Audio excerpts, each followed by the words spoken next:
Več kot 350 udeležencev 13. vrha slovenskega gospodarstva je 28. novembra 2018 na Brdu pri Kranju izglasovalo 6 ključnih ukrepov, ki tvorijo formulo uspeha za dosego ambiciozno zastavljenih ciljev do leta 2025. 60 tisoč evrov dodane vrednosti na zaposlenega, 50 milijard evrov izvoza in 2300 evrov povprečne bruto plače na zaposlenega. Kakšna so pričakovanja pred današnjim vrhom gospodarstva? Ja, pričakovanja so vsako leto zelo velika. Za letošnje leto bi rada predvsem rekla to, da si samo osebno najbolj želim, da bi mi bili upoštevani. Predvsem pa mislim, da je zdaj spet ena nuja zaradi tega, ker mislim, da moramo iskati skupaj rešitve na morebitne težje čase, ki se nam lahko zgodijo v prihodnosti. Predvsem mislim, da moramo paziti na to, da bo politika slišala in razumela potrebe našega gospodarstva, da se ne bo vtikala po nepotrebno v stvari, ki jih ne potrebujemo. Udeleženci srečanja so v okviru 6 tematskih sklopov izglasovali 6 ukrepov, ki po njihovem mnenju sestavljajo formulo uspeha za gospodarsko odličnost Slovenije.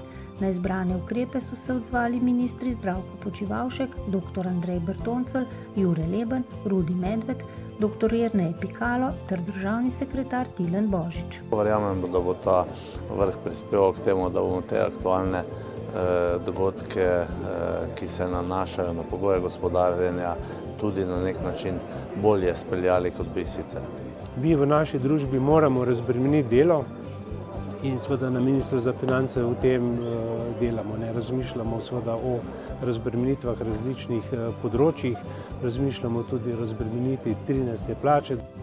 Da če delamo z roko v roki, lahko zagotovimo in naravno okolje, to pomeni v prihodnosti ohranjamo zeleno Slovenijo in po drugi strani zagotavljamo tudi okolje, v katerem podjetja lahko izvajajo in investicije in potem svojo dejavnost. Seveda me ne preseneča, da je eden izmed poglavitnih ukrepov, ki so ga izglasovali gospodarstveniki danes, povečanje učinkovitosti javnega sektorja. Jaz to nekako kar pričakoval in pravzaprav veseli, da gospodarstveniki čutijo javni sektor tudi na ta način. Torej, učinkovitejši javni sektor pomeni tudi učinkovitejše gospodarstvo v Sloveniji. Izobraževanje se ne sme in se ne konča samo z izobraževanjem mladosti, ampak mora biti tudi vseživljenjsko izobraževanje in to je nekaj, kjer smo vsi skupaj v zgodbi. Posebej za nas še področje, se pravi tisto, kar ga pokriva Ministrstvo za delo, so se v bistvu kar 3 različne skupine poenotile na istih prioritetah, ki so na nek način tudi naše prioritete.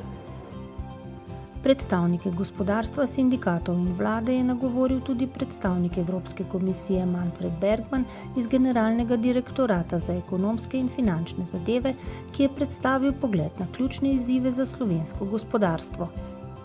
Which are in principle the lack of productivity growth and the fact that there is a lot of brain drain and shortage of people. They are preferring to work abroad.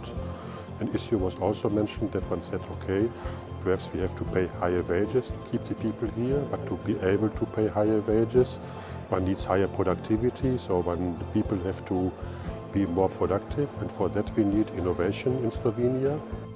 Kako vi ocenjujete današnji vrh slovenskega gospodarstva oziroma predlagane ukrepe za gospodarsko odličnost Slovenije? Veseli me, da smo izbrali ključno področje in dosegli tudi soglasje v ekipi ministrov ter na drugi strani tudi v široki zasedbi direktorjev, da povzamejo te cilje tudi v svoje podjetje in da delamo na tem v skladu z vsemi socialnimi normami, ki v tej državi morajo veljati.